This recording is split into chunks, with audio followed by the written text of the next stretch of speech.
Cloudy, I asked you just now, what are your thoughts on this whole shebang that is going on between Johnny Depp and Amber Heard?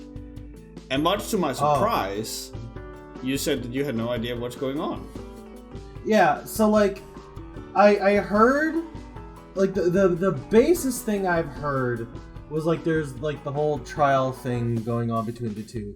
I know on the surface level, there's like Johnny Depp was like accused for like being an abuser, and it came out that Amber's actually the abuser, and like this whole gaslighting bullshit. I wanted you to know from like my perspective. The first time I heard about this, I was still dating like my last ex-girlfriend. Oh, that's a while ago. That was like a while ago. Like this shit was going on like back in like mid 2010s. Like this, like last time I heard about this like 2015, 2017. That shit. And I'm like, is that shit still going? I thought the trial happened already. So it did. I forgot exactly what it was, but the initial trial that you know of, it did indeed happen, and it was about something I don't recall what, but it was basically like who talked the maddest shit about who or something like that. Mm-hmm. And now they have sort of flipped the script. Because now Johnny is suing Amber Heard for defamation of character because she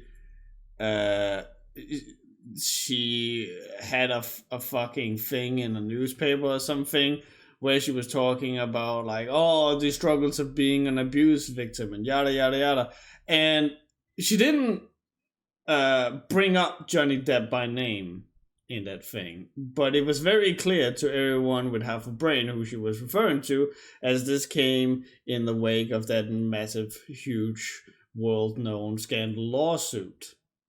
Mm-hmm. And so now Johnny is suing Amber Heard, and this time it looks like he prepared more than the last time, as he has multiple testimonials about the abuse that happened, and you're basically just putting a giant microscope under everything he's done and under everything that Amber's done. Mm-hmm. It's been a very much like hot debated topic at work, just because like at my workplace, I'm sharing office with two young women, and so of course they gotta have the tea and Johnny Depp and all this stuff, okay. and we kind of like come to the the consensus that both of these people are fucked up.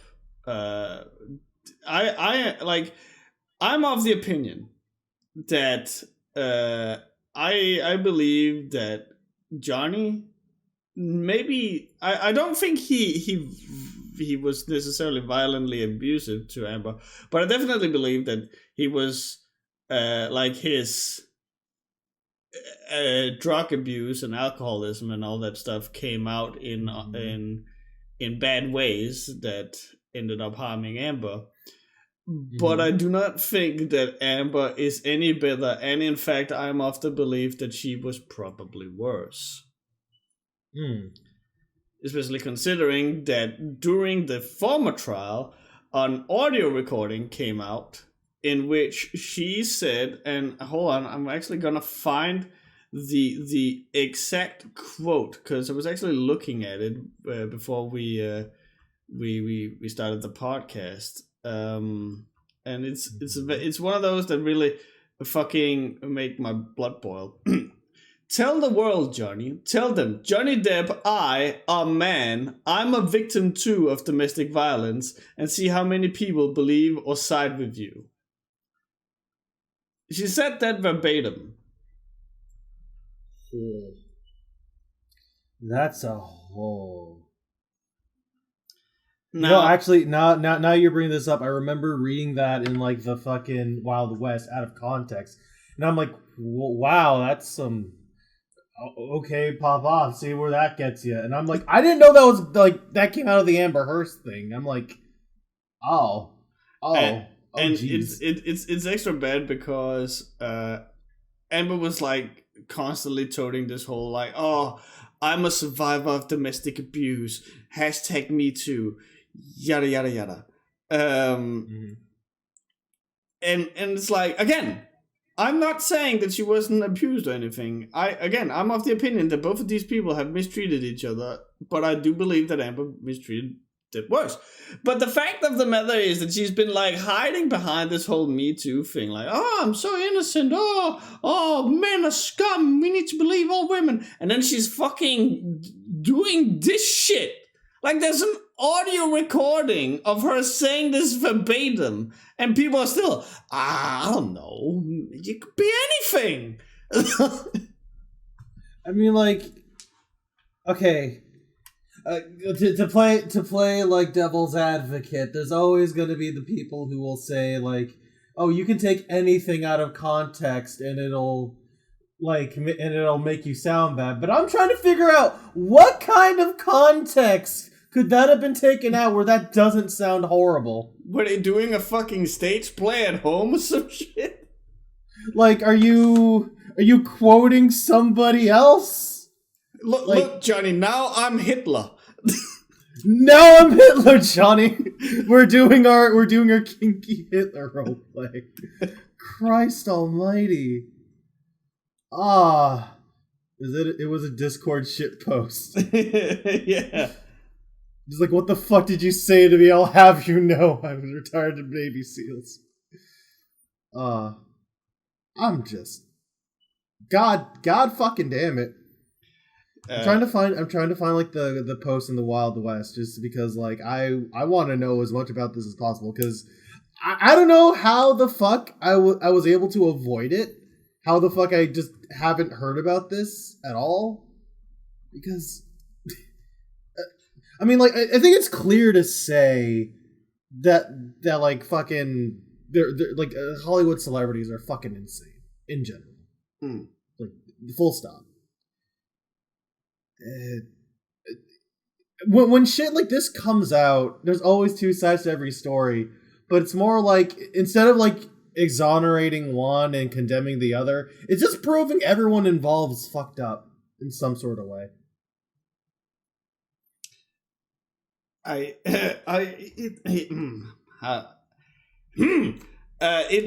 weird. I don't want to get like super political or anything, but there is definitely a whole bunch of. It's easier to point a finger and go, the man was the bad man, and fuck him, because that is the meta. The meta of the world is that men are the abusers, and that men cannot be domestically abused, which they can, and so like there's so many people who are siding with Amber because like everyone does like the whole domestic abuse survivor. Even I like the domestic abuse survivor, which is why I'm kind of rooting for Johnny. But like, so I've been checking up on this, like, with cursory glances, in between work. Like every time that a video had to render, I would like pop on Facebook, and there would always be like a new thing in the case. And thus far, we have had medical professionals that are saying that they've never seen Amber injured. We've seen 2 sets of police that are saying that she had no injuries. Her friends have admitted to never seeing Johnny abuse her, and that her parents told Johnny they loved him. So, like, it doesn't really add up. And then, like, now, at this lawsuit, she just happened to remember this one time where Johnny allegedly sexually attacked her with a wine bottle, which, hi Amber, I also saw Gone Girl. like, why not fucking lead with that one, you know? Like, I am... like, I think what makes this, like, a really touchy subject is that this is, like, a high-profile case going on. Oh, yeah. Where nothing is clear, things are being obfuscated, and everyone's, like, image is being, like, torn to sunders. Like... For the comment, and if it's like this fucking messy for people who are high profile, where we should know everything anyway, imagine how bad it is in like the cases where it's just two random nobody citizens in the world, like when everything is just he said, she said. It is all sorts of fucked. Yeah, I think there is like one solution that was proposed in the Wild West that I approve of. And I think it was like in a Nigerian state, it's now been made official that if you're found convicted of rape, you will be castrated. They will surgically remove the implement if you are found as a rapist. And I'm like, you know what? Maybe, yeah. Yeah, go off. Go off. Like... Because, like, there has to be, like, a line to a point where we just have to say, none of this is cool. None of this should fucking be happening. We shouldn't be talking about it, because why the fuck is it this goddamn complicated? Yeah. But I'm like, when it comes down to, like, a battle of, like, images, it's just Johnny Depp and, like, the other lady whose name I just forgot off the top of my head. Amber Heard. Just, like, constantly trying to take each other down a peg for every single time. Because, like, don't get me wrong, there has to be, like, some validity on both sides, but they're all just awful. Yeah. But what if the person accused of raping someone was innocent? That's another thing, though. Because, like, we have to, like, figure it out, like, with beyond a shadow of a doubt. We have to see the pictures. Why the fuck you gotta put it like that, Lasse? Aw. What a start to the podcast. Yeah, that was a heavy topic to start on. So I mean, like, to be honest with you, like, I don't mind that you did, just because this is just a whole fuck of a thing to begin with. And then, like, again, I have not heard about this because I just tend to avoid, like, random... I've been off Twitter recently. Except cool. Yeah, because, you know, this shit is crazy. Photoshopped. That's true. That's another argument. But, I was gonna say something, and then, like, the Hugo's comment made me laugh, and I lost my train of thought. Shit. What a good start to the podcast today, everybody. Yeah. So I was thinking that we could go from this heavy topic to something more light. Being that we promised a certain someone to bring this up during the podcast. Hey, in case you have any extra disposable income, maybe you got it as an Easter egg gift or whatever. I don't know how the rest of the world celebrates Easter, but if you did, maybe consider throwing it at a certain Kickstarter that I'm sure that Cloudy wishes to hype you guys up about. Take it away, Cloudy. So, you know how I mentioned that I haven't really gone back to Twitter recently? Well, I came back just for one specific purpose, and that's to shill that Emily Ree, the webcomic relief darling that she is, has started yet another Kickstarter. If you've ever wanted to read her comics in physical print, now is the time to do it! Because she is reprinting.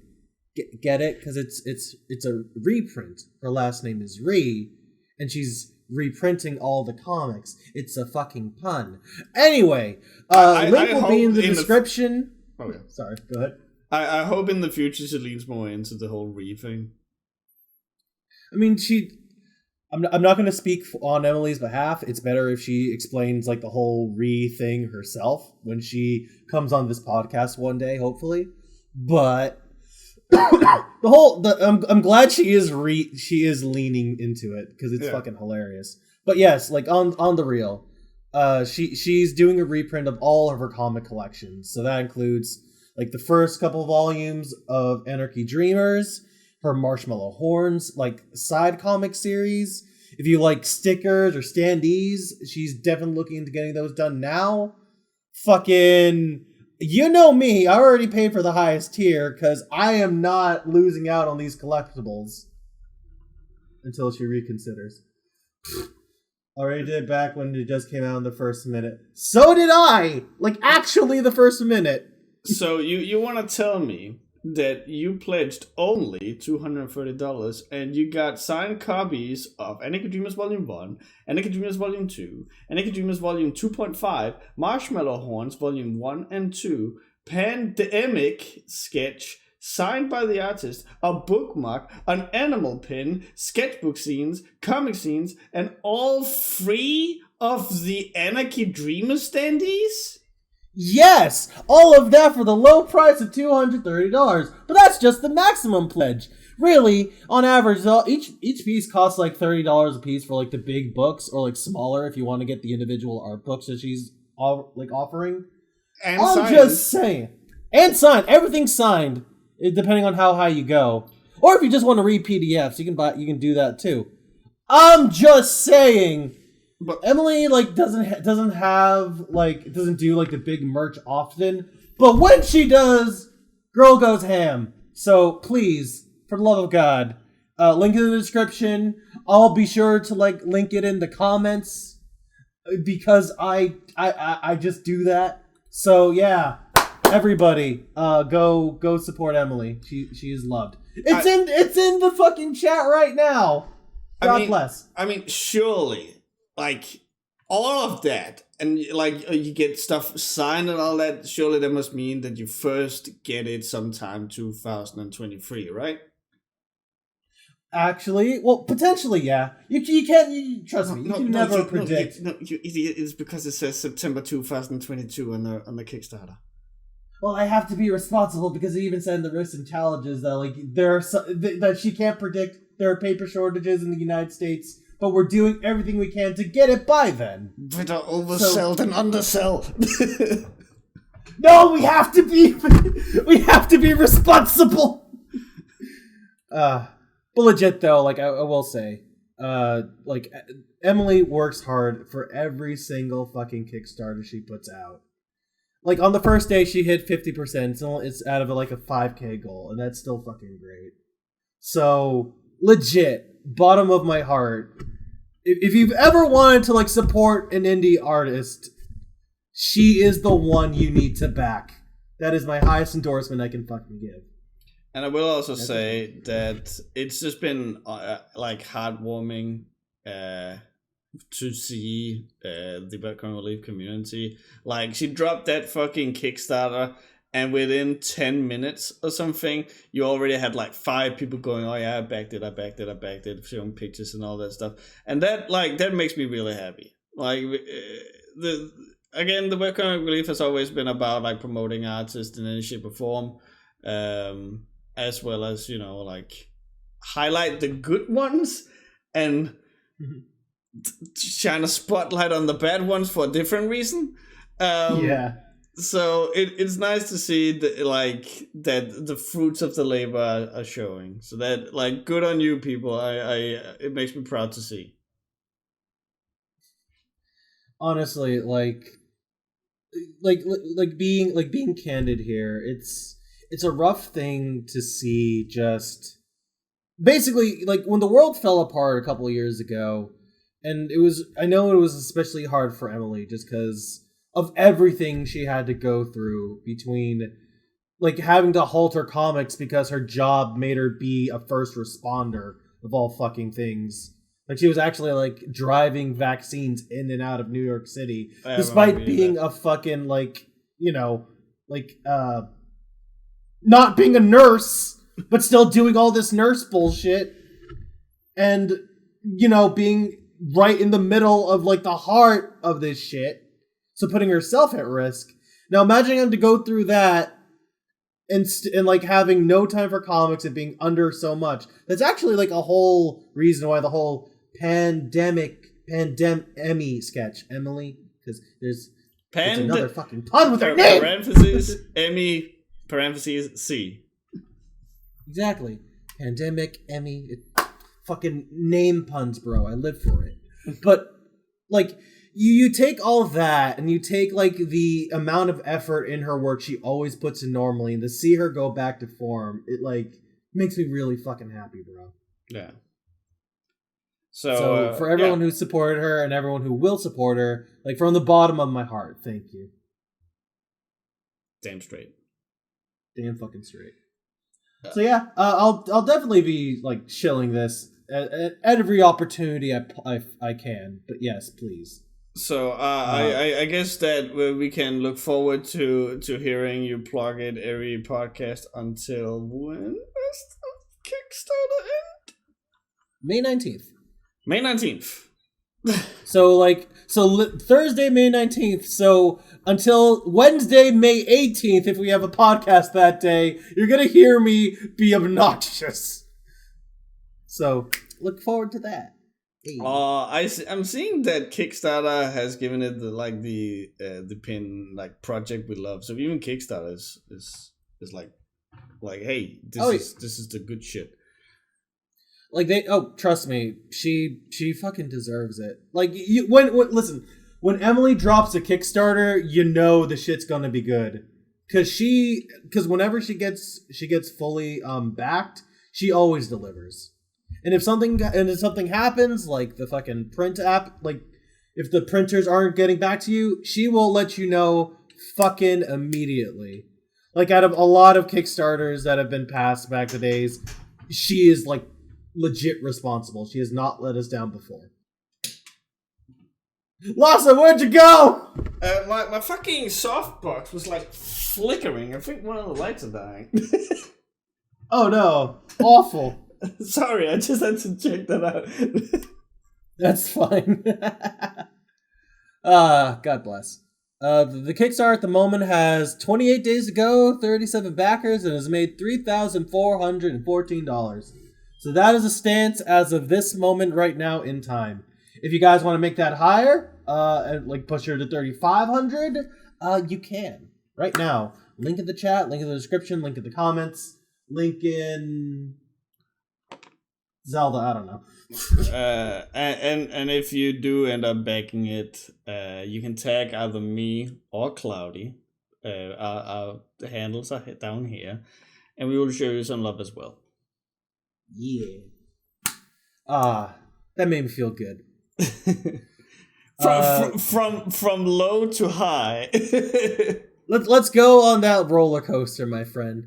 Actually, speaking of low to high, I seem to recall. You know what also puts our spirits up pretty high? Taking pot shots at Blizzard. Oh, because they've made a couple fuck up these last couple weeks, as I've noticed. A bit of a fucky wucky.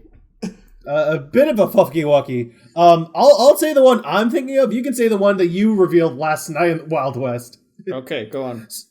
So the first thing that I noticed around last week, it turns out they're releasing a new character, Sojourn, for Overwatch 2. And she looks she looks really cool. She's nice, giving some representation. If only there wasn't something else going on at the same time as this announcement. Nah, literal hours apart, where it was found out that the California governor Gavin Newsom was interfering to support Activision, and then immediately fired her boss. Nah, you mean to tell? Okay. I'm gonna be a petty here because hey, it's Blizzard. It brings out the worst in me. I realized. So, I retweeted that news story about the governor, the tweet actually kind of quote unquote blew up for a little old me, because like it got like 100, 200 likes and retweets and shit like that. about like, oh, I see a new character came out. That means it's time for Blizzard's favorite game, hide the bad thing. And then like some people actually came out, and I actually had a lot of fun with it because they were like, it's not like they haven't been uploading new reveals for Overwatch 2 every week since they announced the beta, and I was like, really? I haven't noticed that, and I'm keeping like the smallest little glances of an eye on Overwatch 2 just because I want to see the dumpster fire. And so I was like, really? Has there been more reveals that I simply haven't heard of? And then I go and check. And there hasn't been any big Overwatch news since 2021. 2021, huh? I wonder what happened then. There has been like all the air quotes in the world here, news and reveals, but it's all been like, hey, we brought this skin back for Overwatch 1. Hey, you can get this music for Overwatch 1. Hey, who are you going to main in the Overwatch 2 beta? Like, nothing substantial. It's like, what the fuck kind of news source are you following? Because I'm looking at the official Overwatch Twitter account, and there is no news since 2021. It's imagine being a fan of Blizzard right now, because in all seriousness, this is more towards like Activision, because from the way the articles were making it sound is like the governor of California had a specific like tie in with Activision specifically, which I can definitely believe, but like Activision and Blizzard are the same entity now. Yeah, we call it Blizzard as shorthand for Activision Blizzard. Yeah. But still, the fact it's just, even if you want to give them the benefit of the doubt, it's still fucking funny, because the announcement came out within hours of each other. Yeah. And it, I don't recall the way I put it in the Wild West at the time, but I think it was something along the lines of, if it quacks like a duck, if it looks like a duck, if it swims like a duck, then it's probably a fucking duck. And if we have seen this many times where bad thing happens, do a big announcement. When that has happened so many times, you cannot keep going, oh, it's just a coincidence. Like, fuck! I think in there was this like line in the Ace Attorney games where it's like, well, once is a coincidence, but two, it starts to be a pattern. Yeah. So I'm like, but like the sheer blatancy of it, I'm like, this is the kind of shit you see in like poorly written like documentaries where like look at the evil company doing something so like, this is the shit like the Simpsons parody about bad companies in general. Like no way they do something this obvious. And clearly I'm wrong here. Oh, look at the obvious horrible thing. I saw, speaking of Blizzard activity, I saw a tweet today, of all times, where, so there's been this whole thing of Elden Ring about let me solo her. Have you heard about that? Explain it.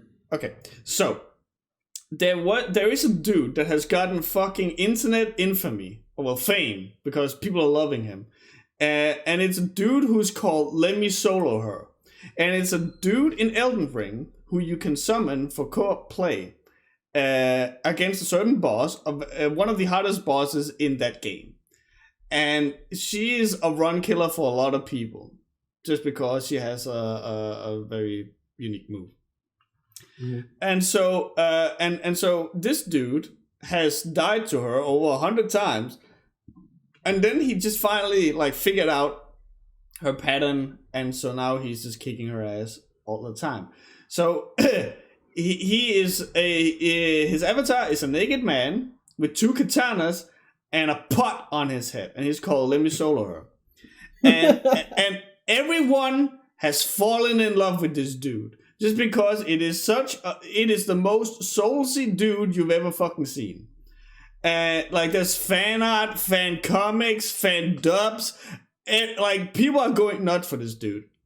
And so apparently someone interviewed him, and in that interview he said that there are times where he dies, and sometimes it is because that the person who summons him has a bad connection, so the boss is gonna lag out all over the place, and he's gonna get hit here and there, and so he would like to offer an apology to the people who he lets down in these things. And so that circles us back to the whole conversation about Blizzard, because someone took a screenshot of this and posted it on Twitter going, this sounds like the most Sigma beta male mindset or something. I can't keep track of the whole alpha, beta, zeta, giga, sigma, whatever the fuck thing. But then someone replied, and it had me in fucking stitches. It was like, bitch, you work at Blizzard. The fuck do you know about beta sigma mindsets? Okay. God fucking bless. I can actually segue this. So the reason why I fell over this tweet is because I wanted to see what the internet was thinking about the newest reveal from Blizzard being their new expansion, Dragonflight, I think it's called. Yeah, I know where you're going, my man. And so that came out, and the funny thing is that my attention to it gets like gets brought to my attention. I think the way it's phrased is a lot of people are putting in the Wild West like, hey, here's these leaks for different like things and models for the next expansion, and I'm sat there going, wow, this looks lazy and sounds stupid, so I believe it. And so I'm like copying it into a different fan, like I'm taking all these screenshots and I'm copying them into a different friend group that I have, and I'm like starting out the talk about like, okay, so there's these news, right? And I start typing in, and my friend goes, Lasse, you do know that an hour ago they released a trailer for this new expansion. And I'm like, now the reason why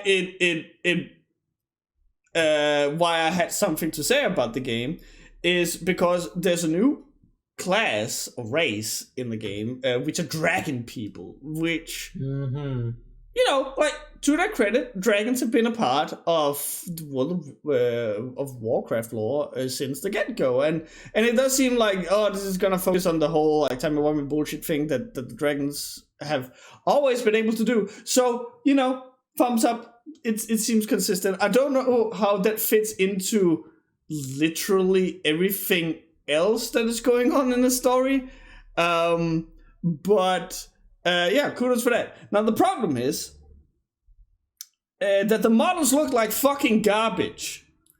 They are legit 1-to-1 human and night elf models with a little bit of scales painted on here and there.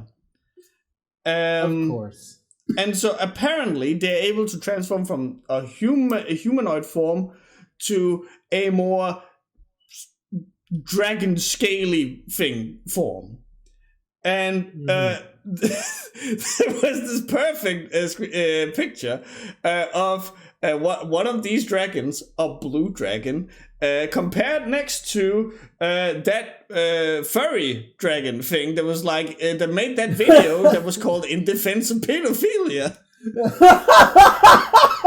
I remember seeing that, and like, I'm trying to like understand what the hell I'm looking at. I'm like, is that fucking Second Life?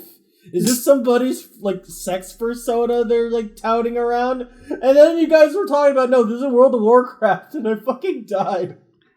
I cannot begin to describe how boring it looks. Like there's no effort in it. The body is the exact same as like the humanoid is the exact same as Night Elf or human. The dragon form is the exact same as Worgen, just with a little bit of tweaking here and there.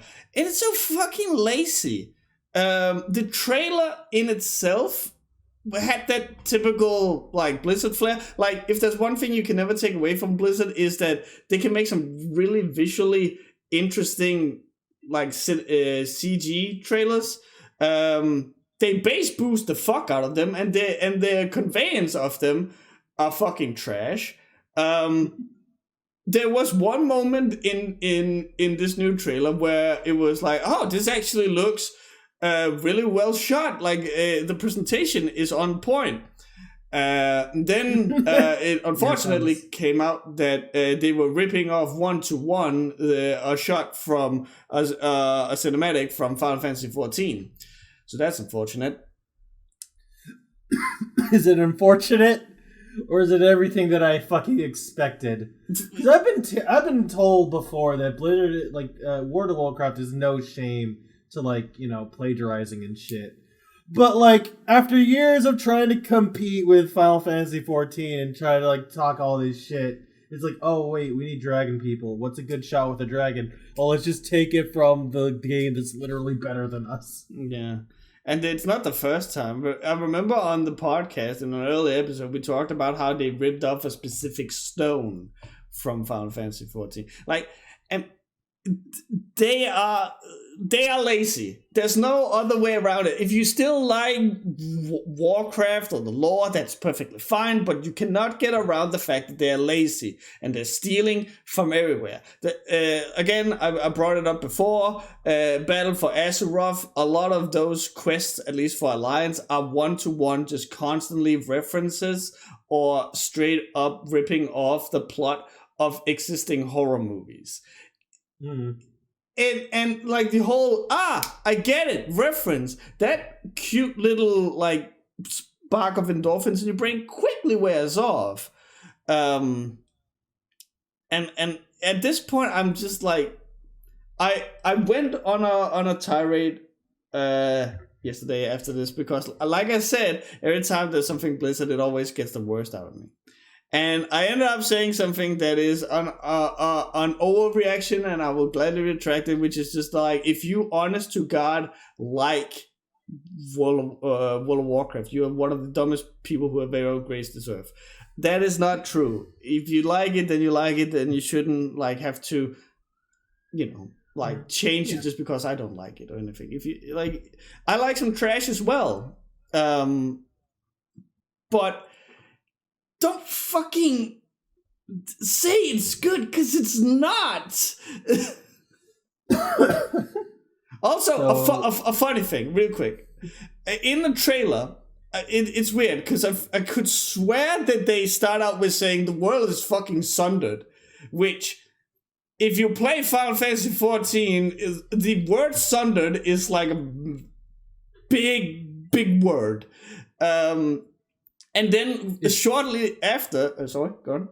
I just want to say, isn't the world of Final Fantasy 14, like, that is literally based off like the ashes of the version of Final Fantasy 14 it used to be. Yeah, it is literally a world sundered in mechanics and in gameplay and in story.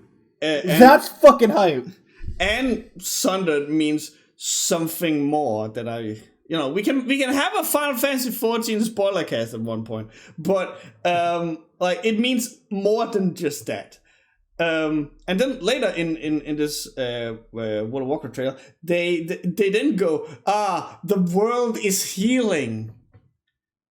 And I'm sat there going, pardon the fuck me. I know I haven't paid attention that much. It's been a while since Legion, but I could have sworn that a Tengen Topper Gurren Lagann sized demon plunged a fucking sword through the planet. That is still there, by the way, that you can go visit. Maybe it's just me. Sundered is big word, and usually in the connotation, people just think it means destroyed. But also, when you have big fuck thing happen, and the scale is big, and everything is so lovingly crafted around it, and then someone uses it as just a random descriptor, you can see where the word is used better. Fucking hell. It also just brings just to circle it all back. So I was on Twitter to see what does the fans of this game say. And even I am a little shocked with how little support this is getting. Ooh. The comments on the video, the tweets on Twitter, that yes, you will get a few people who are like, this looks hype, or oh my god, Alex Strass, whatever the fuck her name is, she's a dragon lady who has her whole fucking fires out, something I like her. Yes, you're gonna get a few of those, but the vast majority, and I'm not even juicing up these numbers, the vast majority of the comments I saw, 98% of them were like, this looks the actual fucking worst. I miss that dislikes are not back, because you could definitely tell trailers like this, people have to be more vocal about the hate that it deserves. I'm the Queen of Dragons. Now look at my Virginia. Virginia. So one of the rumors that I first read is that, like I said before, the whole thing about the dragons is that they're basically Time Lords. And so there's a lot of travel back in time, forward in time, alternate dimensions, all that fucking shit. And so one of the leaks, alleged leaks, is that apparently the plot of the game is gonna focus on the dragons trying to go back in time to fix World of Warcraft, or Azeroth, or whatever the fuck. And so if that is true, I am gonna just fucking just lay on the ground and smile and fade into nothingness. Because if you ever wanted to see a company try and recapture its glory days, you will find no better example than Blizzard. And I'm gonna now give you a list. Warcraft 3 Reforged, Diablo 2 Remastered, Hearthstone Remastered, StarCraft 2 Remastered, StarCraft 2 Brood War Remastered, Vanilla World of Warcraft. What was that? WoW Classic? Yeah, WoW Classic. And now they also announced free versions of WoW Classic. Yeah, you can get World of Warcraft Classic, and you can get the classic, Classica, and Classic Revengeance. You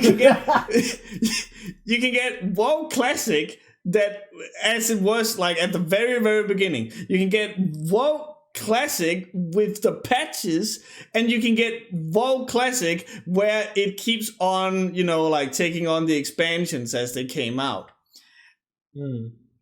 They're just fucking, we have nothing new. And Overwatch 2, which is just Overwatch 1. They have nothing new, so they're just doing the same shit again. So if this new expansion is just, let's go back in time and do all of the shit we've already done before again, I'm just gonna fucking just my hatred for Blizzard will be untouched. You cannot touch it. Where's that? What was that like Viking game where they would go travel through time and shit? Because I'm like thinking about that right now. I was like, I think that's the only property I can think of that hasn't been fucked yet. Lost Vikings, and indeed it has. It's been.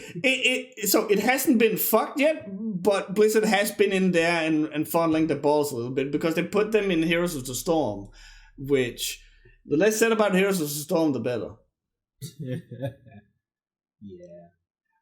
200 pounds says that the OG Onyxia raid will come back. Lost Vikings who are lost. I remember tweeting about it, and it got brought back from the deepest part of my memories when I saw all this shit. When the last BlizzCon happened, and remember they had to cancel the previous BlizzCon because of the troubles. The troubles. But the last BlizzCon they had like this fucking bitch. Sorry, this lady up on stage, and she was like, "Who knows what is in store next for World of Warcraft Classic?" And everyone is just, you're just gonna fucking announce the Wrath of the Lich King? What the fuck do you mean? We've been through this before. You stupid fucking cunt. You gotta imagine like they handed her a script and she had to go off ad lib at the end. Oh yeah, poor thing. Like there were moments where like she would be sitting down with like other people, and they would have those things that you love to hate, where they're just sitting there. Oh, now Jeffrey, tell me about all these new exciting features of the next expansion of World of Warcraft. Why, Jane, I'm happy you asked. You see, what we decided to do was focus more on it, like, you know, like stuff like that. And she's like sitting there nodding and pretending like this hasn't been rehearsed to shit. I'm trying to think back, and I also think this is the BlitzCon where they ended it on Metallica playing one of their songs in a garage, where Twitch had to fucking replace the copyrighted music with some fucking license-free clown music or some shit. Oh.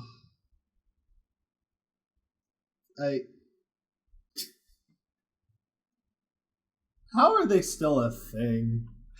I don't know. America is a country where you're sometimes too big to fail, but I have to question, how does anyone last this long? It's just amazing. The shit, because like I don't pay attention to any of this shit because I'm dumb and I lose internet frequently. But whenever you tell me this, I am just gobsmacked at like the sheer, like, what's the word? Incompetency of it all. How do you have more money than God and end up like this? So I sent you a video. The video is called "Twitch Play Copyright-Free Music over Metallica's live BlitzCon show to avoid DMCA." So you can go watch that, and if any of those of you who are listening to this, you can go and find the video yourself. It's on YouTube. It's fucking hilarious. But yeah, I don't know how they keep fucking up. I think I remember that this came out at around the same time as the Final Fantasy 14 Fest, Fan Fest or something. Basically, Final Fantasy's version of BlizzCon, which was the BlizzCon where, which was the presentation where they came out and say, "Oh, by the way, the composer for the game has been making all this music out of passion while in the hospital bed getting chemo for cancer," and like you have the fucking director of the game crying on stage and yelling out through his tears, "I'm so happy my friend is back," and it's like one of the most emotional things you've ever fucking seen. And so when you had those two up against one another, it became very, very evident what the big issue with Blizzard really is. And that is that there's no heart in Blizzard. They have more money than God, and so the stuff that you get is like this lady that I was talking about before. Like, she's on a stage. She's clearly in front of like a green or blue screen or something. She's been cropped out, and she's like, there's all these cool light beams, and the cameras are probably like circling around this stage that she's on, and everything is like an ultra 4K HD. But everything she says is so scripted and soulless that you don't get any. You get the feeling that this isn't a person who themselves will sit down and play the game. This is a person that has been paid money to say whatever she's saying. Whereas Final Fantasy 14, Death Fest, you had a person who asked the director to keep the fact that he was going through chemo a secret, just so he could work on this project, because he knew that if anyone found out that he was going through chemo, they would lighten his they wouldn't let him work as hard as he did. And this is passion, this is love for the product, whereas the other thing is just like a fucking a paycheck. Honestly, I can't really give it a better example than what you gave, because it genuinely sounds like it boils down to the amount of passion you have for a project. You can clearly tell the difference between something where everybody involved, no matter how good or bad the quality is or will be received, how much they love it when they're working on it, versus a group of people pumping out random bullshit just so they can get more dollars the next day. Yeah. Like one's a job, one's a passion. Yeah, and it's and I don't worry. Like, for those of you who are on the Warcraft or Blizzard bandwagon, first of all, I don't know why you're listening to this podcast, but second of all, don't worry. I'm well aware. The two examples I just brought up are the most extremes of this whole thing.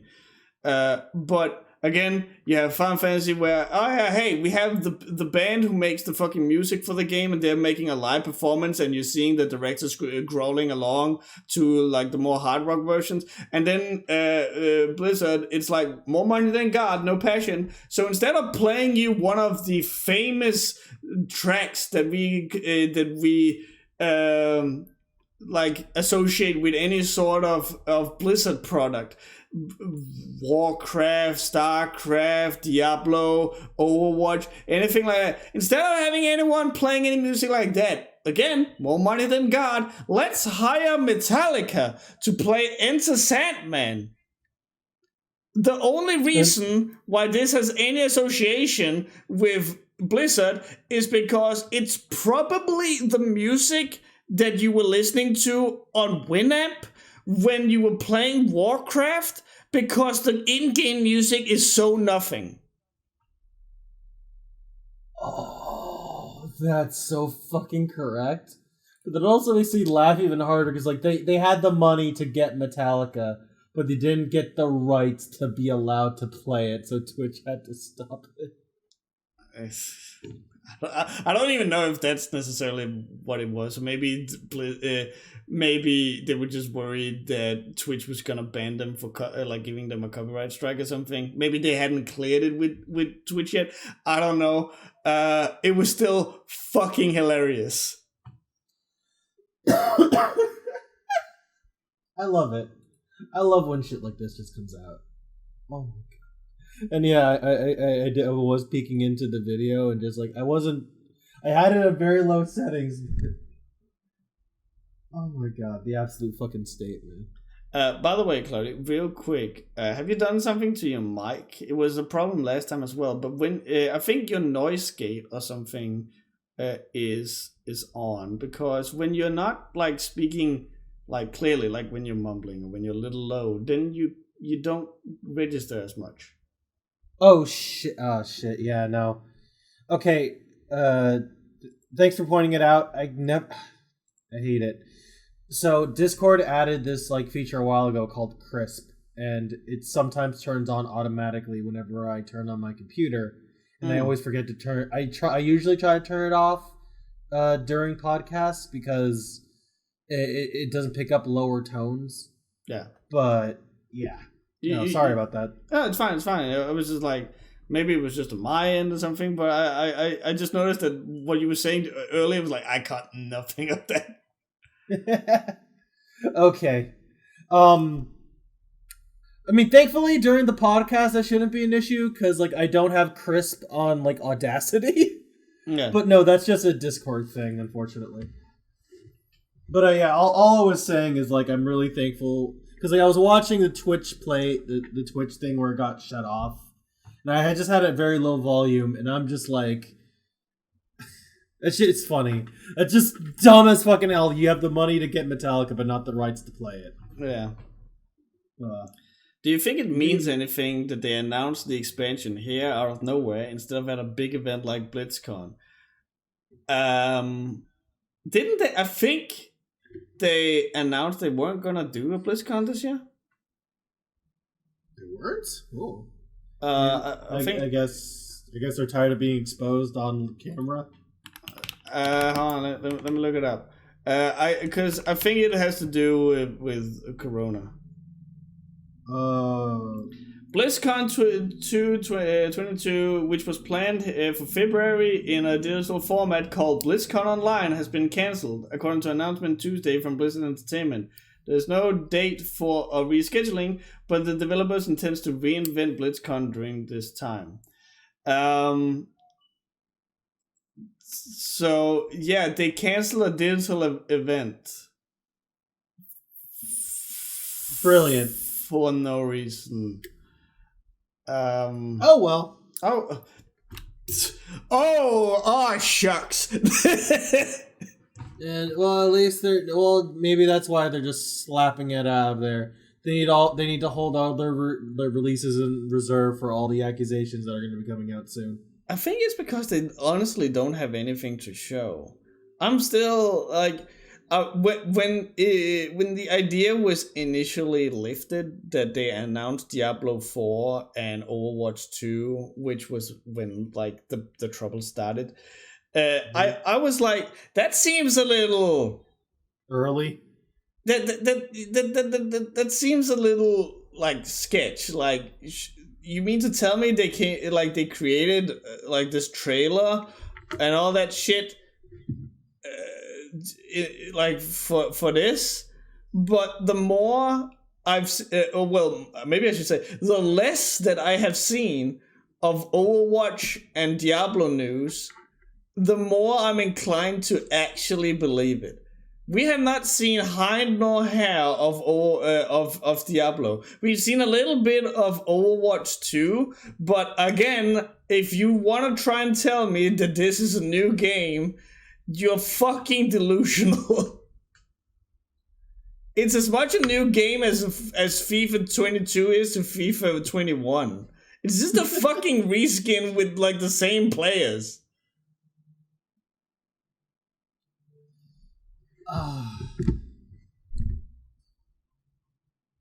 Fuck, man, the state of video games is cracked. It's not like the state of video games in themselves is not necessarily cracked. There's been some fucking great games coming out this year alone. Elden Ring, Sifu, Dying Light 2, the DNF beta, which I play, which is fucking great. You need to try that once it comes out. Okay. Yeah, like, video games are doing fine. It's just like, if you look over here, it's fucking trash. Maybe just because I've been hearing a lot more of like the negatives and just all the insanity that goes on. But Blizzard, why? Well, at least things are not all bad in the world of anime. Because you have been watching Jujutsu Kaisen. Oh yes, I have been. We're transitioning here. Where are we going with this though? I have been watching. What do you think of it? Basically. Okay. So I guess like quick background because I guess we're just like we're just going here now. So me and my D&D group, we were waiting on. We were just bored one day because like we're all waiting for Saturday to come. Like we didn't have time to kill, and we have this long stretches of time where nothing's happening. So we're deciding, hey, let's all watch something together. So me and the druid decide, hey, you know what? Let's watch Jujutsu Kaisen because she loves the series and she has all the printed volumes. She hasn't read them all yet, but she has all of them, and she's like, she wants to get more of us into the series. So we all started watching with her, but then like at one point, she and I just stayed up until 5 a.m. in the morning and caught up to the entirety of the anime. And I gotta tell you, that series, it is like, I can almost call it the quintessential shonen anime. Cause, here's the thing, while like it definitely does have a lot of like creative ideas, like what actually astounds me is like it handles a lot of like the basic shonen anime tropes. It is like it is Naruto, it is Yu Yu Hakusho, it's Dragon Ball Z, it's My Hero Academia, but it's taking all those things those shows do and turns it up to fucking 11 to a point where I love everybody. Yeah.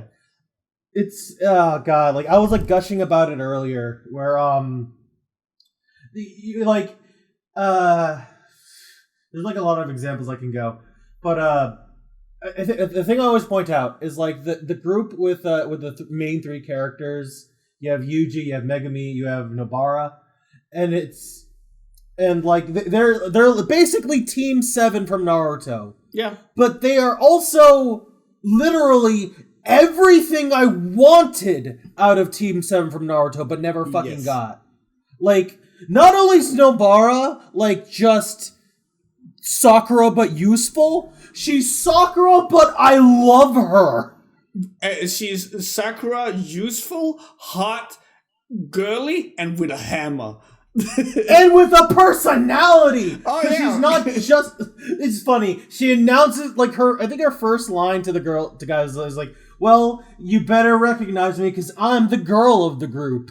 Yeah. And like, but like she starts out as a snob, but then she's actually really funny, and then she's also got really hard passions, and she's just the bar is amazing. I could go on for hours about her, but like at the end of the season. We get a really fucking amazing scene with Nobara and Yuji together. Cause like, it shows that they're still on even footing after fucking Yuji is like trying to manhandle a fucking, demon on his own. We see her pull the same shit he pulled. And I'm like, I'm trying to be vague because for people who don't want spoilers. But we're basically, it's like, even though we don't see her all the time, and we kind of like get those moments like, oh, like the creator doesn't care about her. She's probably just getting off screen because she's not as important. No, she fucking is, and she deserves all the cool screen time she fucking gets. But I'm like, but yeah, no. If I'm ever gonna say, if you ever want to watch Jujutsu Kaisen, don't go in with like the mindset that it's gonna reinvent anime or it's like, oh, it's a deconstruction, because I fucking hate that. Like, look at it as like the series where it is you're going to see a lot of shit you've seen before, but the way it's done and the way it's handled is just the best way it could have been done. Yeah. Like everything is peak. I definitely agree with what you're saying, because I remember mentioning it when we started the podcast, where Alice and I were trying to get into Jujutsu Kaisen, and I was, like I think I even mentioned it to you. All I really wanted was just one of those shonen animes where that gets you pumped and wants to make you scream along with the character, like, like stuff like that. And Jujutsu Kaisen came warmly recommended from a bunch of different people in the Discord, and so I wanted to check it out. And I definitely enjoyed it more than Alice did, and I think it's because I came into this expecting it to just be, just another dumb anime, which it's more than that, but not that much more. Whereas I think Alice went into it expecting a new spin, like some fresh meat almost, which it's not. You want that? Go to Chainsaw Man, because it's weird. I see those two lumped together a lot. And I think, if you want peak familiarity, if you want to see the fundamentals down to a Bruce Lee fucking level, you go to Jujutsu Kaisen. If you want to say what the fuck, go to Chainsaw Man. Yeah, if you want to see the deconstruction, reconstruction, throw it out, try something completely new, go with Chainsaw Man. Yeah. And I think that's kind of the mindset you have to have, which I feel like I don't know if that's disingenuous to say, and you can definitely bring this in for any media you consume, bring it even to webcomics into the discussion. Mm-hmm. But the way you first perceive a story is going to change not only how you like it, but how you I had the words and I fucked it up, so I apologize for stumbling over myself. But the way you go into a series or the way you go into a story is going to affect how much you like it and what you get out of it. Absolutely. We brought this up when you started watching One Piece, where the moment you just turned it off, where it's okay, this isn't it's an anime, you have fights. But the fights are not the main important thing. It's more of a comedy. It's more about the story. Yeah. And then as soon as that switch happened, boom, everything starts fucking hitting. Yeah. Yeah. One Piece is definitely the best example there. Because again, I came into that expecting action and typical shonen. And I got a fucking hilarious comedy that happened to have a few fights thrown in there.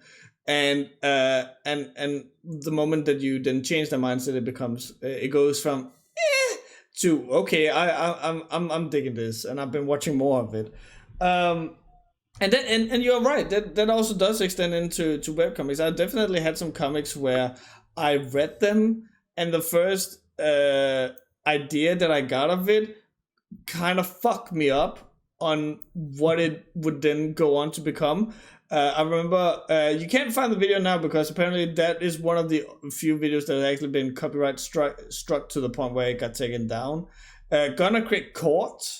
I remember that was one of the very, very, very, very first comics that I reviewed. And I remember being very, very, very, very mean and harsh to it because I was because I had perceived at the very beginning, this is just trying to copy Harry Potter. Mm-hmm. Not the greatest mindset to have, but and then you and then you quickly find out that no, that is not what it's going to be. Oh well, you find it out later. But there are also comics where they straight up manage to portray themselves in the wrong way. I had a webcomic just in my head just now where Concession. Yeah, that Concession. That was I was trying to remember the name of the I hate anything that has to do with furries. Because I remember you making a follow-up video to Concession a long time ago. Yeah. Where it wasn't really too heavily edited. It was just you talking to webcam and be like, hey, I was way too harsh. Yeah. And that was the only time you've ever done that too. Yeah. You've done that for other comics afterward, but that's the only time you made a video about it. Yeah, definitely. And the problem with that one is that at first it portrays itself as, haha, lol, happy fun time, oh, I'm gonna kill you, and then they kill someone, and haha, it's a joke because the person is not really dead; it's just been shot through the stomach, haha, anime. And then it starts, and then that setup makes you go, okay, these are the rules of which I'm operating within. I'm not supposed to take this serious, I'm supposed to take that serious, yada yada yada. And then all of a sudden it starts going completely serious, and then you have just been primed to enjoy the comic wrong, which makes your experience worse. Another example, now that I think about it, is a Bittersweet Candy Bowl, where the entire comic up to a certain point has Lucy, the chick, beating the shit out of people in that oh so funny tsundere way, where she's headbutting people, she's choking them, she's punching them through walls, ha ha ha ha ha, that Lucy, she is such a cat. And then all of a sudden, why are you hitting me, Lucy? Why must you hit me so much? Like, it starts treating it as the most poignant, serious shit ever. So yeah, I definitely 100% agree that you can absolutely go into something with the wrong mindset, which will affect your review of the thing. Oh yeah, it's one of those things where I definitely have to always say, like, perspective and portrayal is probably the most important thing when it comes to, like, a story. I mean, this is my own personal take. I think, like, the way you tell a story is as important, if not more, than how good the story is in of itself. Yeah, because you could tell a really fantastic story to somebody, but, like, if it's told in a really shitty way, or you don't grab somebody, or if it's confusing, the story's gonna be shit. Yeah. I was thinking about something. So you are somewhat caught up with Attack on Titan, right? I have, like, okay, here's my thing with Attack on Titan. I saw the anime up until the moment when Eren picked up the rock and was walking to the fucking wall to put the rock there. And I'm like, this is cool. I don't care about anything that's going on. Okay. So then I just heard vicariously spoilers about how the story went on and on and on. Okay. And where it got to at the end. So I know about it. I'm caught up in the sense that, like, I don't really care. You haven't read it, watched it, but you have experienced it through osmosis. Yes, that is me with Attack on Titan. Yeah. Okay, because, like, the question I wanted to ask that is because that does something that's pretty interesting in that it starts out very typical shonen. Like, we got the baddies, and I'm gonna kill the baddies, and I'm special because I got the transformation thing, and yada yada yada. And then, shortly after, actually, from where you left off, it just suddenly starts being political drama. Yeah, there are at least 10 times more chapters in which characters are just standing around talking than there are people doing cool flips and dips with their dimensional gear.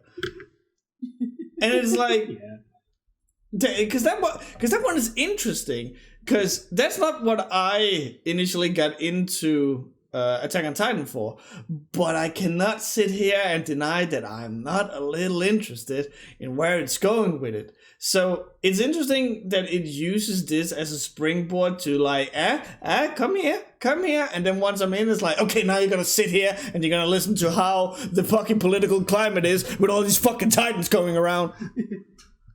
You come for the action and manslaughter, and you stay for the political intrigue. Yeah. That's basically the thing I'm expecting for a lot of shows like this, where you come in, where I'm expected to be brought in on the promises of one thing, and then for the rest of the series, it's more like you slowly get played for the long con. Like, oh, you thought it was about to be this story, but it's actually about this bitch. Okay, without having experienced that much of Hunter x Hunter, is it not similar to Hunter x Hunter, where it's like, hey, you want to watch this cute adventure about this child fighting things, and then once you're in there, it's like, psych, time to learn fucking math. That's basically it. Okay, so I'm gonna be honest. When I found out to the depths of how far Togashi writes by the seat of his pants, it did make me think less of a writer out of him. Because I wanted to express this candidly. The story was the way it's presented. It made it seem like it was like Attack on Titan, where it was planned from the start. That hey, we're gonna entrap you with this funny adventure, but actually we're gonna deconstruct fucking everything. And we're gonna make you think super hard about the consequences of your actions. But really, it's no. I just decided to change my mind of how writing the story halfway through. Cool. It's my interest just peaked elsewhere. Yeah. Yeah. Which admittedly it kind of ruins the story a bit for me. Because don't get me wrong, he touches on some really cool and deep subjects, and it practically, it does flow in together. I just don't like the fact that he was writing at the seat of his pants. It does cheapen the story a bit for me. Yeah. But that's the thing with perception. You go in, the way you see a thing does change how you interact with it. It's fucking nuts. Man, we're getting metaphysical up in here. Good. We're playing to the meta. I like that as the I like playing because you brought up meta earlier, so let's have that be the title for. I had now I'm Hitler Johnny. Now I'm Hitler Johnny. Okay, it's also a good one.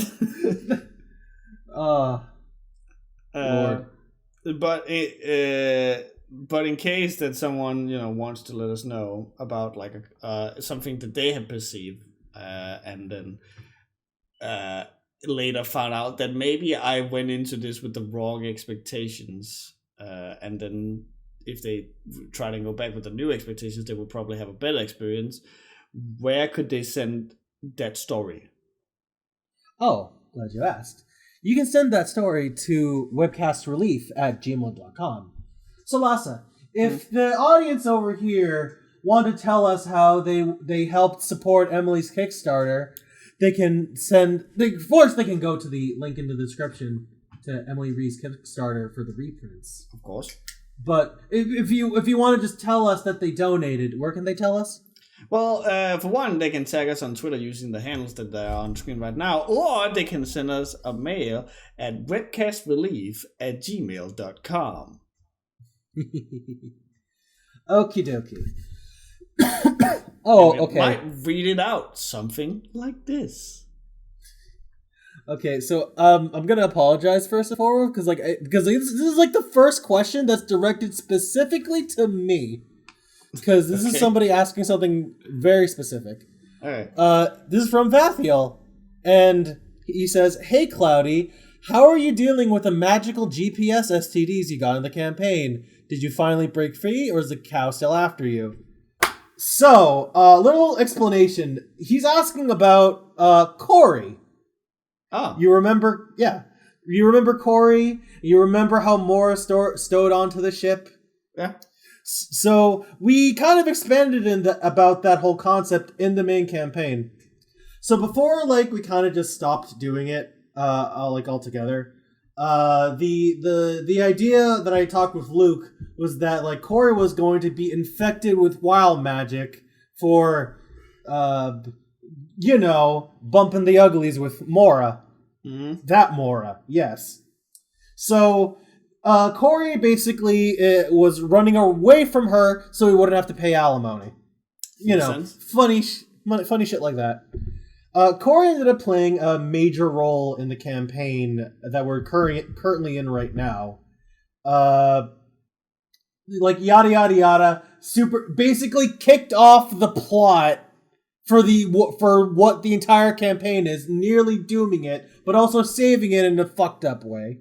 But basically to cycle over to the end, Corey did eventually lose the magical STDs. So, by stealing somebody else's body. Go figure. But in the end, Corey got murdered because he stabbed the party in the back.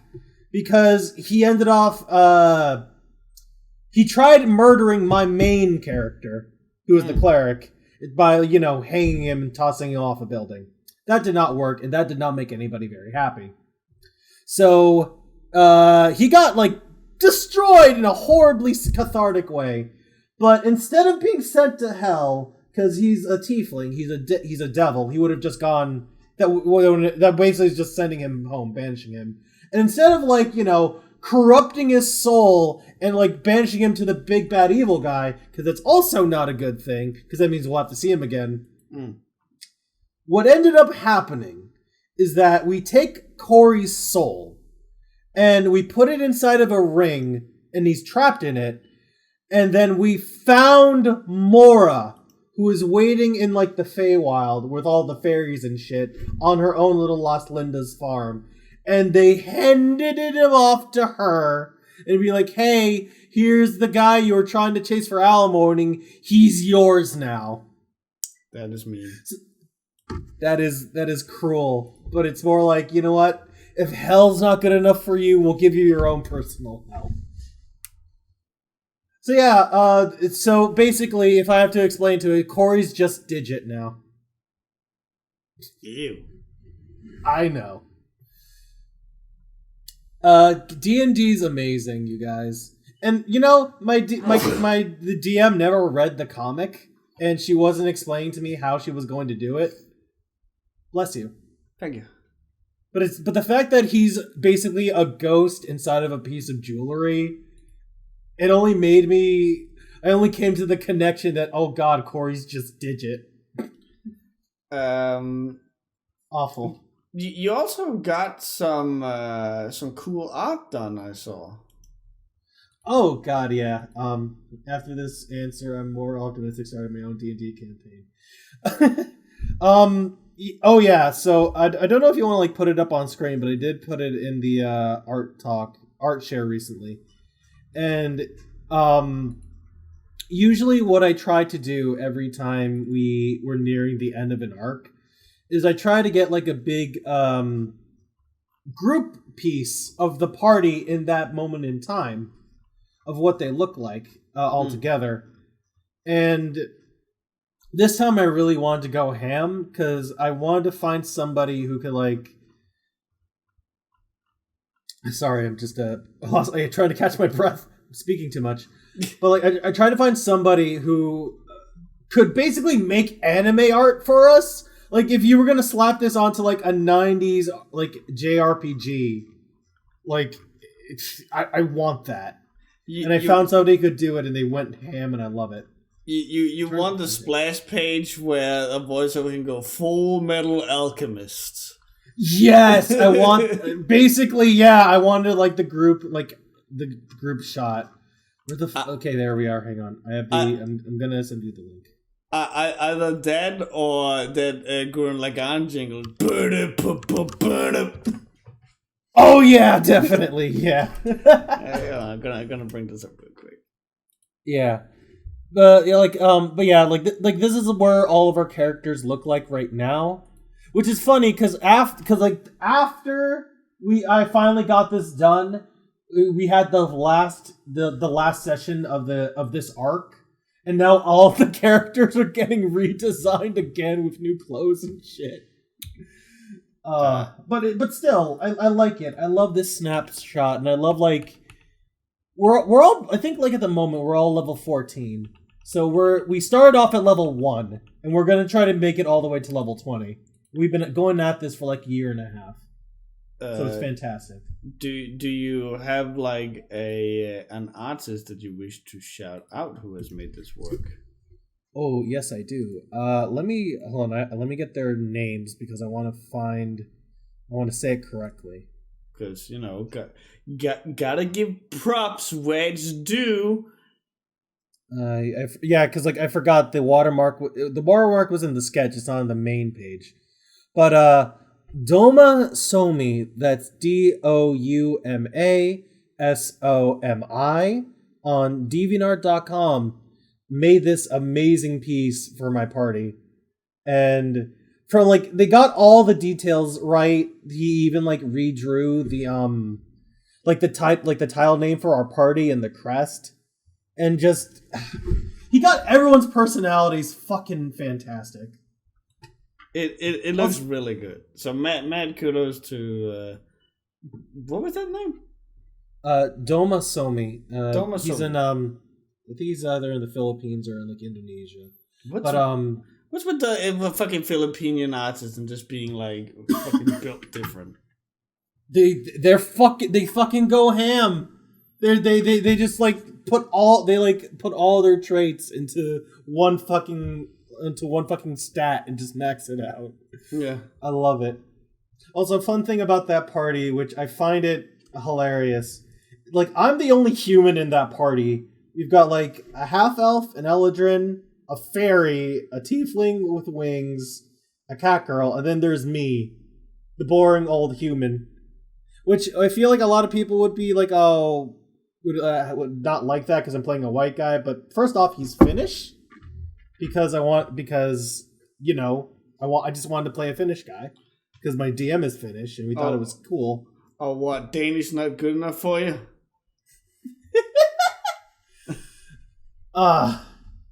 Bro, Go on. I want to see you worm your way out of this one. No, I can't.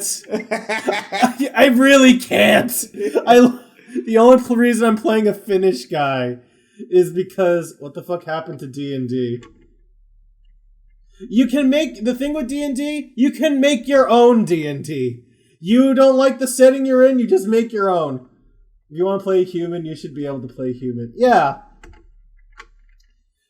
And it's like, it's weird, because like, we have this eclectic where everyone's playing a whole different race, and then the leader of the party is just normal man. Normal guy man. Normal guy man. Next time Cloudy be Swedish to tick Lasse off. I feel like if I was Swedish, I'd be ticking off my DM. Because I think Swedes have more like friction with Finnish than they do with the DMs. With the Denmarks. But I'll have to ask Hugo about that. Sweden has fucking beef with almost all of Scandinavia for some reason. Damn. Hugo, I can't believe you're jacked. Holy shit. But yeah, Doma Somi. Great artist. If like they're open for commissions, hit them up. They even did a really cool they made Jack look not awful. For Shadowbringers, hang on. I you did fan art.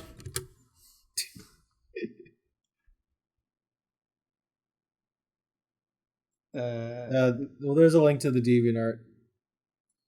Oh, there we go.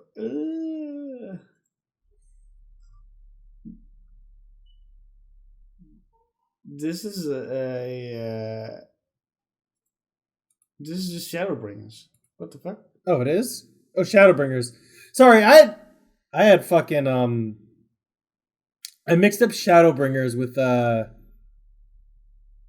fuck Chaos guy. Strangers of Paradise Jack. Stranger of Paradise Jack, yeah. Yeah, I mixed those two up. I'm sorry. I apologize. This is just Oddbird. This is just great. Anyway, my dyslexia fucked me up big time there. I'm sorry. That's fine. But yeah, moral of the story, D&D is, you can be whatever the fuck you want. If you want someone's ultimate hell to just be Las Lindas, go the fuck ahead. You know what's actually funny? Like when we gave the ring to Mora, she was actually a really kind and like amenable person. She gave us magic apples. It was nice. Wow, didn't you know that it's fucking fantasy? Anyway, we have some questions from Shane O'Brien. Oh. Dear Cloudy and Lasse, first off, looking forward to the Berserk video as it's my favorite manga series. Good taste. Here's this week's question. Question 1. Even though talking about Berserk, this question is about my other favorite manga, JoJo. Hey. Which part of JoJo is your favorite and why, and which is your least favorite and why? Okay, Cloudy, do you just want to say the favorite on 3? Okay. 1, 2, 3. Steel Ball Part Run. 6. What the fuck? No. I will say Steel Ball Run. It is factually the best part. Factually. Uh-huh. Stone Ocean is my favorite only because I really love Weather Report the Stand. Why the fuck did I not fucking figure? Of course it's fucking... Of course it's Weather Report! Real quick, about apropos nothing. So, Alice and I were watching a horror movie the other day, and in the background is someone with white bushy hair, and it was like poking up in the air. And for a split second, I was like, "Is that fucking Weather Report?" Because her hair looked like his weird fucking afro hat. Yeah, fucking hell! It's amazing. I love it.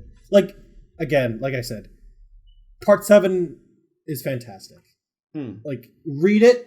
That is as peak shonen, that's peak like manga you're going to get when you touch Jesus in part 7. Factually, no debating. But Stone Ocean is still my favorite because it has my favorite stand. Because it has Weather Report. Yes, literally the only reason. Well, that and like that shit ain't Mickey. That shit ain't Mickey. That's true. That's true.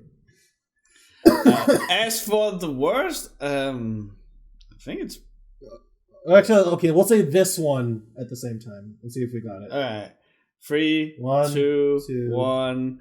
Golden Top Wind. 5. Yeah. Okay. We need to work at this. Well, yeah, we basically both agree that like part 5 is the weakest out of all the parts. It's basically just because it's trying to again I brought it up in another podcast, but the entire thing that gets JoJo to go on this entire fucking wacky adventure is that he sees some teenagers taking drugs. It's like, not in my fucking neighborhood, and they went out and fucking go on a massive fucking adventure. It's crazy when you also think about that whole part takes place in the span of a week. Yeah. And it's like, oh, there's kids. I guess I'm just going to take over the mafia and dismantle it from the inside. And it's just part 3 again. Like, it's just, hey, look at all these places that Araki likes to go to. And, there's a new stand user in every location, and then they defeat them, and then we're gonna deal with an opponent that has some weird time power thing. Like, we've seen it already. Honestly, yeah, that's the best way to put it. Like, even down to, like, how he beats him with basically having the same stand at the end of the day. Yeah. Because Golden Experience Requiem is just the reverse of, King Crimson. And even though it just makes sense to use King Crimson, like, his power is just no. Yeah. Whatever you want to happen, it's just no, you can't. It's Fuck just you. lol no. Lol no. And then it never comes up ever again. But honestly, like, even then, like, even as far as, like, the craziest set pieces go, and, like, the weird standout moments, like the torture dance, it's just, I don't know. Maybe it's also my perception, but, like, I didn't really care for the anime, but also my first experience with Part 5 was during the Dark Ages, when we didn't have good translations, and you had to sit with, like, the Duwong subs. Yeah. Oh, that was hell. I also just don't think that the characters were that interesting. Honestly, to like, again, compared to part 3, you have a dog, you have Jotaro, you have a French idiot, you have Joseph, an old man, and you got Abdul. Like, this is a fucking motley crew and a half. Oh, and Kakuyin. Kakyoin. Yeah, Before like, he died. yeah, like you got this fucking motley crew, and then like with part 5, you have dude with gun, little dude, posh dude who fucks off. And I think there's one more that I'm forgetting. You forgot girl. Oh, and girl. And turtle. And turtle.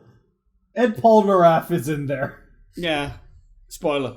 But I mean, I guess it doesn't matter. The game, it's like we're in the middle of part 6 at the moment, and part 5 is.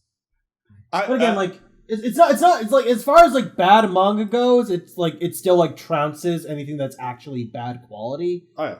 But when you compare it to everything else, it's more like it's just my least favorite.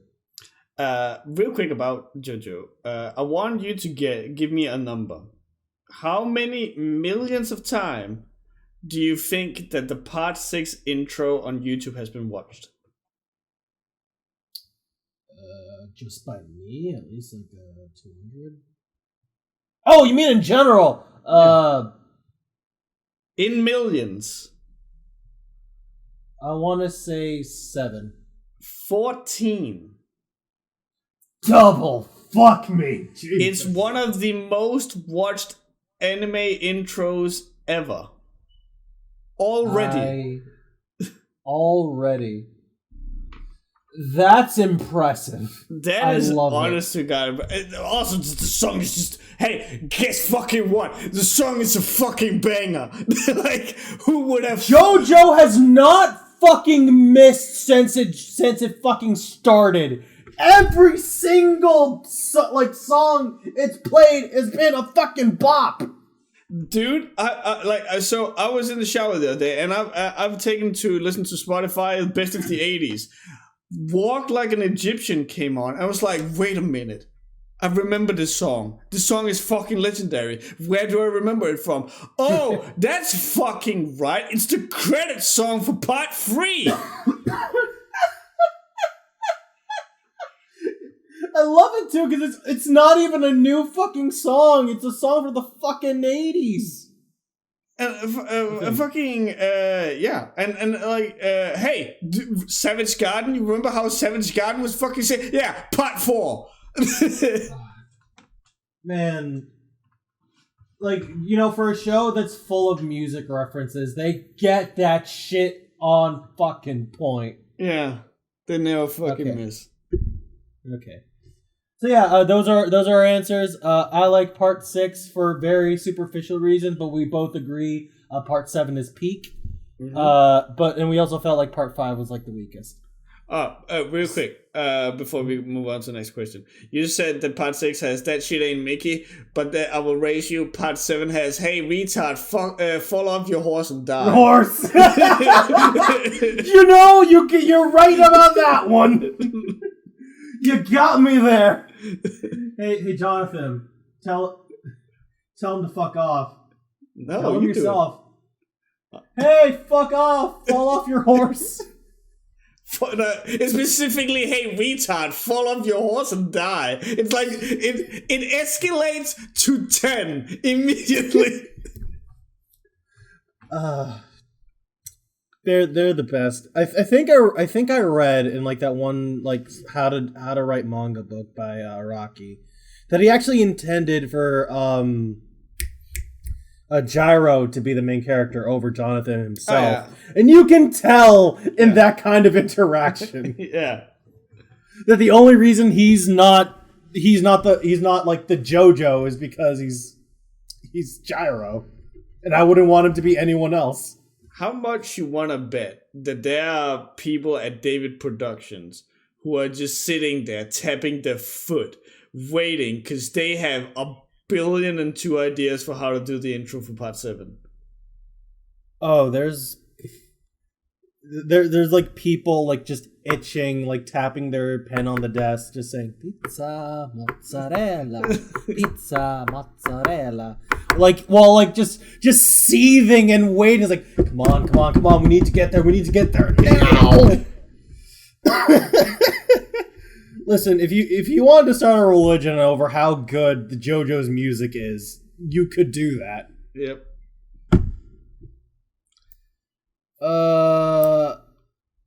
Okay. I'm not gonna read this one verbatim because I'm just like, this is dumb. But so okay.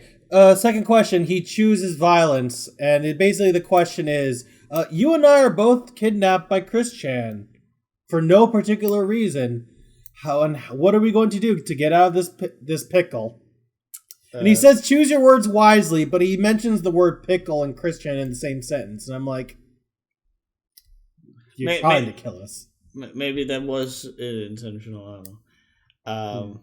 I don't. So if we were like both tied to a chair and Chris Chan had like I don't know, stroking a My Little Pony plushie in a corner, how the fuck do we get out of this? I would probably convince her that I have some sort of apparatus in my car that can help with the dimensional merge. And then hopefully she's gonna set me free, and then I'll beat her over the head with a chair and then leave you to die. You know, I could believe that. Considering you'd sell my soul for the Dragon Slayer. Again, in a heartbeat. Not a second hesitation. I believe you, and I don't blame you. Fuck, how would I get out of that? I'd basically try to, like, bribe her with something like, hey, I got 2 tickets to BronyCon. You can have them both. I don't want to go. And then they let me go, and then I just leave. Well, you obviously have to trade your freedom for the tickets. They're gonna be two. They're gonna be 2 expired Chuck E. Cheese tickets. Okay, hold on. Like, here are these 2 things, and they'll just outrun Chris. Like, I'm not in the best shape, but I can definitely outrun her. Real quick, does Chuck E. Cheese still exist? No, it went bankrupt. Oh. I think so. I'm pretty sure there's like a location open somewhere, like how there's still like 1 remaining Blockbuster. But like, it's basically dead now. Because it was like, I always wanted to see just what is this fucking relic of the 80s called Chuck E. Cheese? It's, I mean, it's basically just an it's like a really dinky arcade at the end of the day. But there's also as well. Like, and they do serve food. Nice cover up secret FNAF fan. You'll never take me alive. You'll never take me up. Actually, if Chris is into FNAF, that would probably work. I could probably just say, "Let me go," or I'll call the Purple Man. I am of the opinion that anything that has a strangely fanatic sexual fandom is something that Chris is interested in. It would not surprise me the slightest if like Chris Chan had like a really strange hard-on for the animatronics. Got the idea from that old video what the Riser did, that YouTube thought Riser got kidnapped by Chris Chan. Oh yeah, did you fucking hear about that? No, remind that to me. What? I remember I did Sonic 2 Volume 0 or whatever as a normal I remember that webcomic relief episode. And then I decided, okay, I'm gonna do the series where I cover all the Sonic 2s. And to spur that on, I made a video in which I pretended to be kidnapped by Chris and be like tied behind my back. And I had edited in such a way that I had found clips of her where she would say or do stuff, and then I would kind of finesse what I was saying in a way so that it sounded like she was forcing me to review all of the different episodes, and and so that was kind of what spurred it on. That video got taken down. not for copyright, not for, but because I got an email from YouTube which basically boiled it down to we cannot show this video of an actual hostage situation. Meaning that, in other words, they honest to God believed that I had been taken hostage, and thus this was sensitive video material, and they had to take it down. I had no say in the matter. I could not dispute it. It was just fucking gone. Wow, your editing's fucking amazing. Apparently. which, when you think about it, is fucking. So at one point in that video, I get punched, and it's one of those times where Chris punches the webcam, and it's like, if this was actually a real fucking hostage video, why would there be a fucking cut? Like, he punches the camera, I cut it, and my head flies back. Like, did fucking, like, Al-Qaeda, did they fucking sit in a cave with fucking Premiere Pro and be like, and then we cut here? No!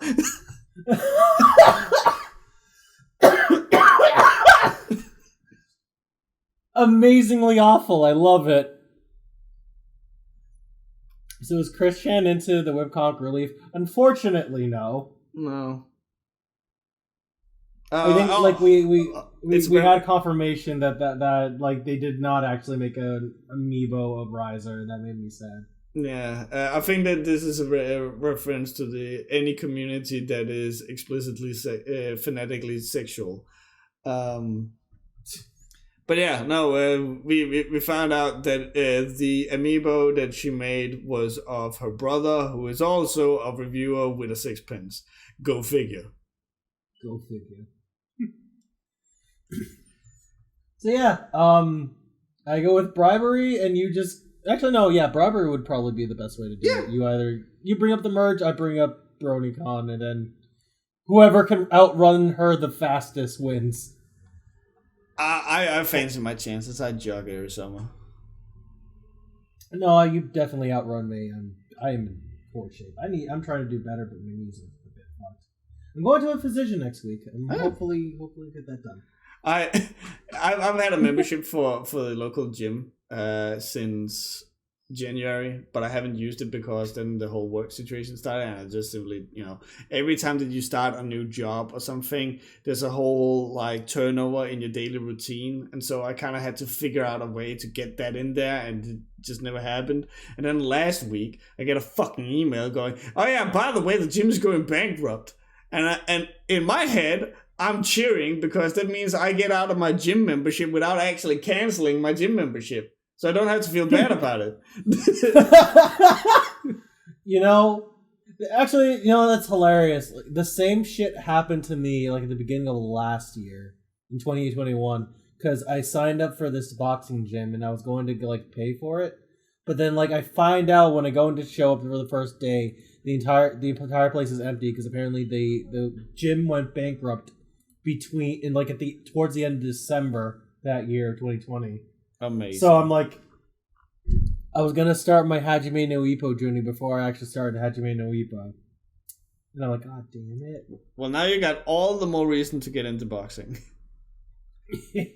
gotta do the hitman boxing. Oh yeah. Chris let you knock you down their car named Sonny Chu. I could probably outdrive Chris. Cloudy, that would be the second time that you would get hit by a car. I don't think that you should fucking challenge Faith. That'd be like the third time. I have nothing but challenging to Faith. Technically fourth if you consider the time I got hit in my own driveway. But or the time that the car hit your house. Yeah. Oh, then that would be the fifth time if we count the house. You know what? Long story short, don't challenge Fate. Don't go fight a car.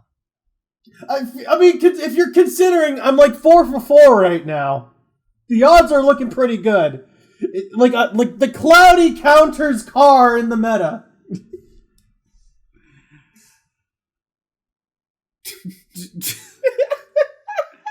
I had never in my entire 32 years on this god green earth seen anyone with as bad luck with cards as you. Like, I don't know what to tell you. Like I mentioned this before. They hit me with the car and they tried to sue me for the damages done to it. Don't stand there, you dumb idiot. I'm just trying to buy, bro. It ain't my fault. I'm out to get milk. What the fuck? I was in aisle 4. Why is your car here? Clean up an aisle. Why are you buying milk at the car store? Why are you driving your car at the milk store? Parking your car at soup. Parking your car at soup. Fuck you! See you guys next time. Take care. Bye bye.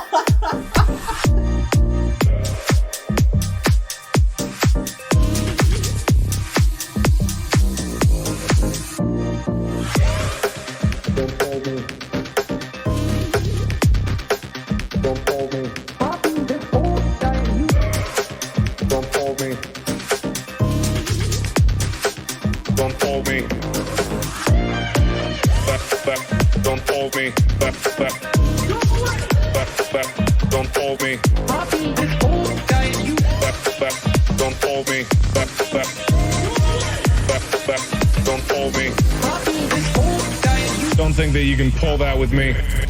I've been through more horror games than you could possibly imagine. Oh my god, that was gross!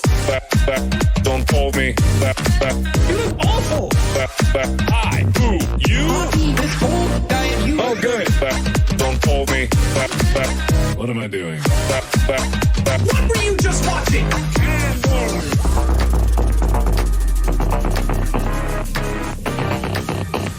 I'm doing more of that shit! Don't fold me. Let me slap on them titties, bro! Don't think that you can pull that with me. Oh, man. I can't, frick, I can't move. Jesus, that is annoying. Jesus Christ. Don't fold me. Don't fold me. Don't fold me. Don't fold me. Don't fold me. Don't fold me. Don't think that you can pull that with me. I've been through more horror games than you could possibly imagine. Holy fuck! Don't fold me.